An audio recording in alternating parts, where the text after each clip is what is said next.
কবি জসীমউদ্দিনের লেখা কবর কবিতাটির প্রথম 14 লাইন।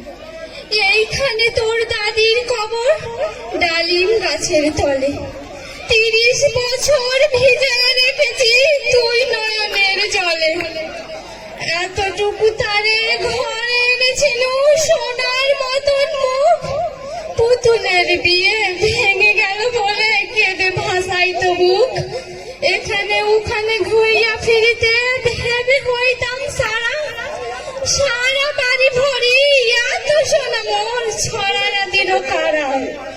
সোনালি উষায় সোনা মুখ তার আমার নয়ন ভরি, এ কথা লইয়া ভাবি সব মোরে তমাশা করিতো শত।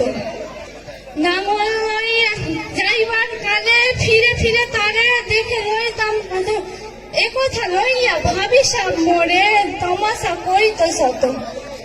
এমনি করিয়া জানি না কখন জীবনের সাথে মিশে, ছোটখাটো তার হাসি ব্যথা মাঝে হারা হয়ে গেল দিশে। বাপের বাড়িতে যাইবার কালেই কহিত ধইয়া